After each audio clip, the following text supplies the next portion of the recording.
I've just been called out to this job. House has been empty for a while and the pipes all froze up last week. One of the lads came to put the boiler on, he's not got his gas. He turned it on, he said it went with the fizz. The blue light came on, it went with the fizz and popped. So it's probably going to be something inside the boiler. We'll have a look anyway. It's probably blown the fuse on the board, but it might be that if it's an older one, the transformer's popped. We'll have a look anyway. We'll take the lid off, obviously do safe isolation and check what's going on. Well, we just had a bad start to this one. The room seal bit's gone off the top of the boiler. I don't know if I've got an old one down the yard, but obviously that's the access plate so you can get the baffles out, and it ain't there. So that's a great start. So that boiler's at risk even before we get going.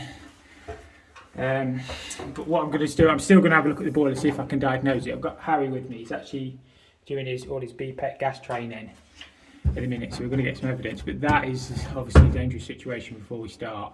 So we've not checked the flue yet. Bearing in mind this house has just, been sold, and that's not been picked up on the safety check is quite shocking really. But anyway, we'll move on, we'll see if we can diagnose it, but obviously we'll have to do something about that. What I'm going to do is just check for safe isolation on the leads into the incoming of the boiler. It looks a little bit scorched across the top, so I think it smells a little bit burnt out as well. So sometimes it just blows the transformer, sometimes the transformer then blows the board. So we'll whip this off, have a look at the condition of it. But if it's blown the fuse, which I haven't actually checked yet, it's probably going to be the board or the transformer.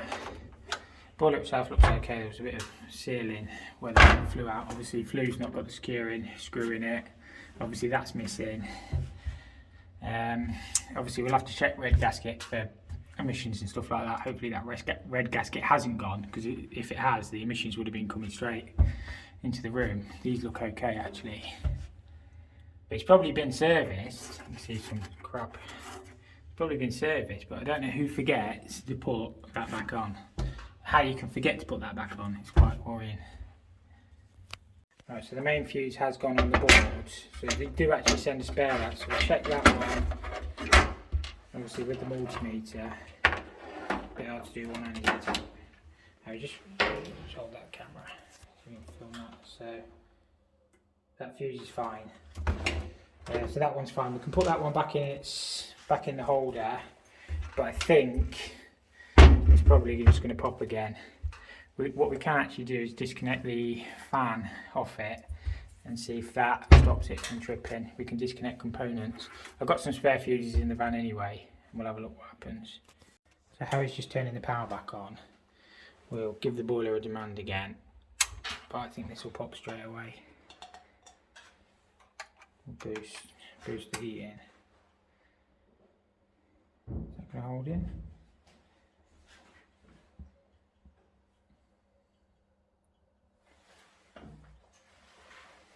Right, so we've got power back onto the boiler. Blue light is on and it's not popping. What we'll do is disconnect it, plug the fan back in, and we'll see if it pops. So I've connected the fan back in. We'll give the... There you go.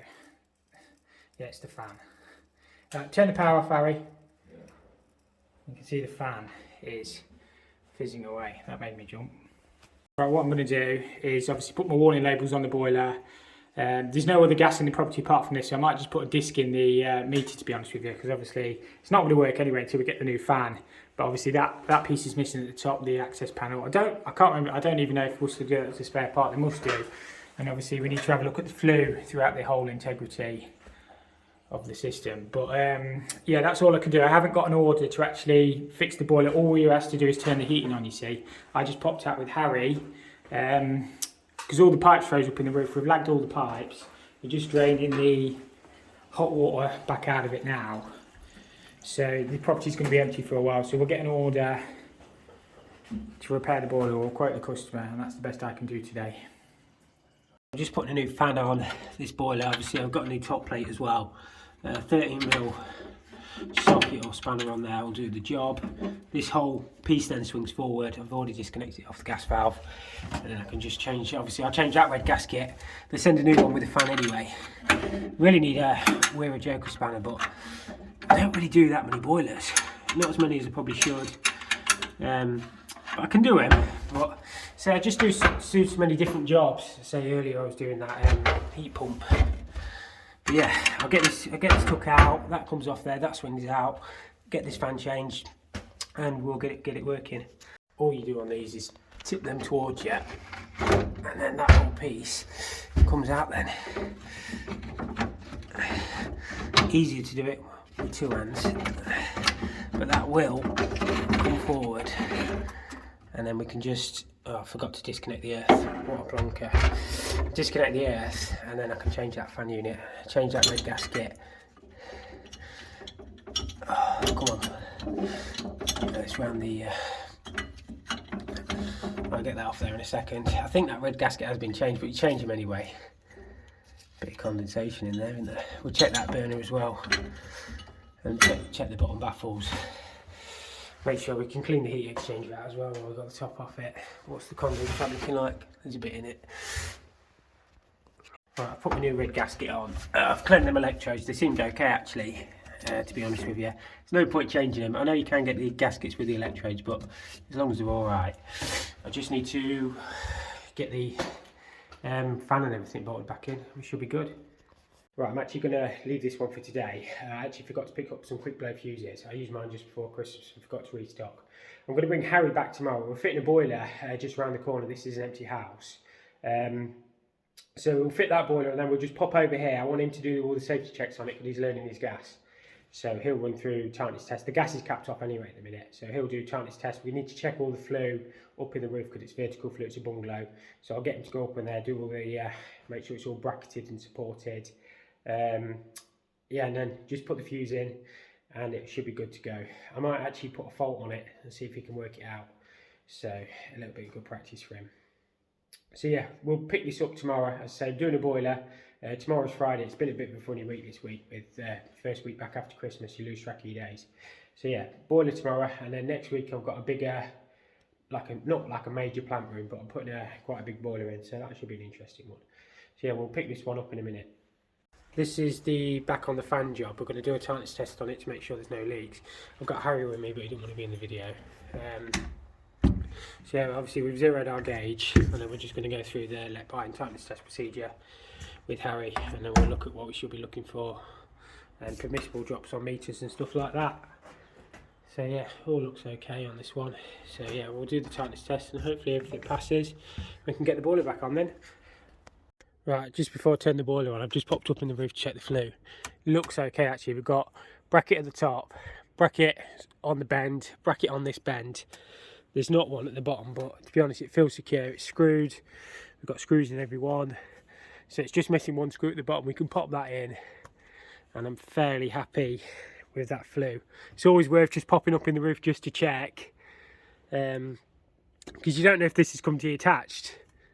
So yeah, or if it's bracketed. But yeah, happy with that one. It looks okay. Obviously, that's the header tank for the heating. Somebody has had some fun with the airlocks, looking at it, because they've joined they've put a temporary connection off the main round there and connected it onto the vent. I would say, because it's a bungalow, I would say there's no air taps up here.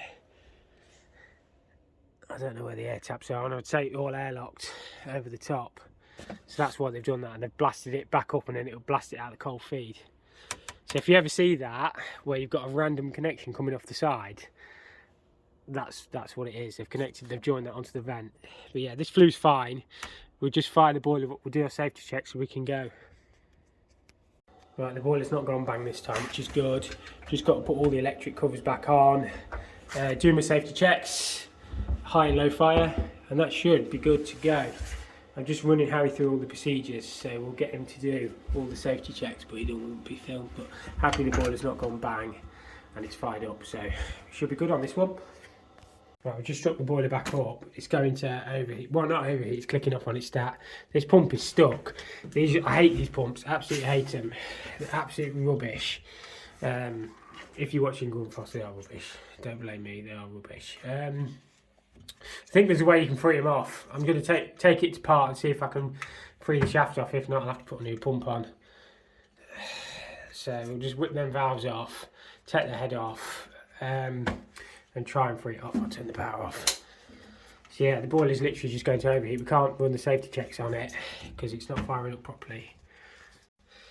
So I'm not 100% sure if this will free off or not, but I'll give it a go, try and save the customer a little bit of money. Obviously I've turned the valves off. I'm going to crack the bottom ones first. It's probably not very old, this pump either.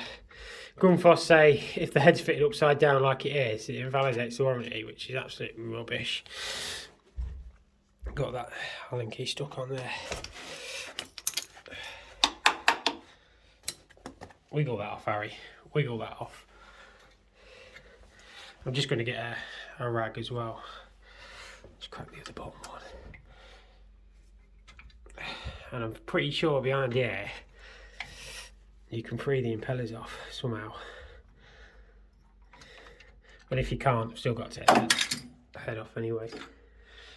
Right, I'm just going to carefully wiggle this forward. I don't think it was supposed to leave that bit behind. I think the whole lot was supposed to come out there. I've got to be a bit careful. Right, I've just wiggled this out carefully. I've got a bucket down there ready to go. There's some crap in it. It's a fairly new system, I want to say. It's been repiped.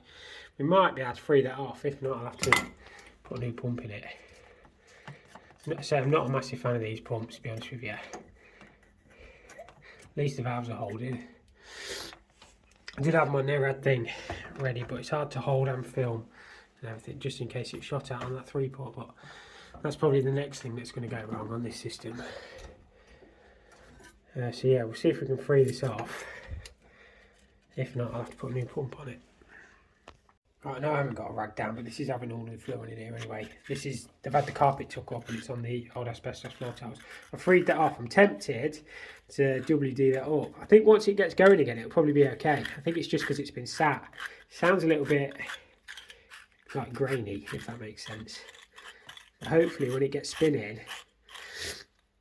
it should be okay. I'll see if I can clean a little bit more of the rubbish out of it, see if we can get that spinning a little bit freer. But hopefully, if it's just been sat for a while, not moving, then we can get away with salvaging this one, because it's probably not very old. And then we'll bolt that back together, we can test the boiler then. I've put the head back on the other way around this time. It's the body that defines the orientation, not the head. So in theory, you could have the head that way, that way, that way, you know, left, right, up and down. But Grundfos say the head should be in line with the pipe. I can't really see what difference it makes. As long as the head, years ago, say if the pump was on that pipe there, you wouldn't want the head looking up because it like cavitate, it would collect air. But as long as it's in line, I would have said it should have been fine. We'll get the valves back on. Hopefully that's free now and we can get some heating on it. It's been repiped. They've used the old radiators, but the old pipes came out the floor and they've obviously done the drops in the corner. It's a bungalow and I don't know why they didn't put any air taps up in the roof. I just hope when we fire it up it'll be okay. Somebody's clearly had an issue with it airlocking. But again, use the old rags, pipeworks. Well, it's not how I would have done it. It's a bit of a mess, isn't it? But kind of is what it is. And they've done the same everywhere. Obviously, bathroom, that's where Harry's just turned the water back on. The boiler's in the kitchen. And then, oh, he's got the power back on. Hopefully the pump's working. That's what we want to see, look. So I would say it was just stuck because it's been sat a little while. So hopefully that should be okay. What we're going to do is leave the heating on. It's come on twice a day, I think she wants it leaving on. At say like 15 degrees, so it just keeps the chill off. It's freezing in here. Not sure what she's doing in the bathroom. Really needs a new bathroom in that, but mine's not the reason why. We just do what we're told. So yeah, we can get tidied up. We can run through our safety checks on the boiler now. Once it's been running a few minutes, we'll make sure everything gets hot and we're done. Boiler's all working now. We're just getting rid of the air out of the system. A couple of the rads at the far end ain't getting hot. So what I do is turn all the ones off that are working and just stop and start the pump and just do one at a time. And generally it's an open vented system. It'll generally blast it out the out the tank, out the vent in the roof. But flows are getting red hot, but the returns were a bit tepid, so I'd say the returns got a bit of an airlock. The pipes aren't put in very well, to be honest with you. There's no drain off taps on any of the drops. This one's working fine. It's closest to the, it's probably first one off. So what I've done is turn that off on the TRV, and we're just shoving it around there. And then we can balance it up a little bit as well. We're not really here to do that, but it's nice to leave things working. Can't get that back in now. Oh, come on. Right, this morning with Harry, he's doing his gas. We're going to change out this Worcester. Got a Worcester 4000 to put into. It should be a straight swap, apart from the PRV, I think, and the condense we'll just have to cut, put a socket on. PRV, I think we just need a compression elbow from memory. Going to put a filter on the return. Anywhere down here will be fine. Yeah, fill loop over there, we'll probably might change that. But yeah, flue just goes straight out, so we'll get a tightness test on the gas straight away. We'll change this flue. Got a new elbow extension, and yeah, should be all right. Be a good one for Harry to get some pictures of. So I probably won't film too much. It's we've just got an unvented cylinder, and then the rest of it's underfloor heating. So yeah, should be fine.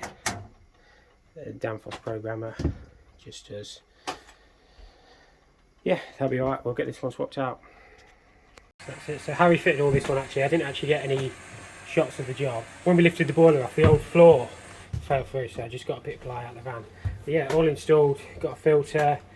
It's got a water softener, but it comes off before, the fill loop comes off before the water softener, so it's straight off the mains.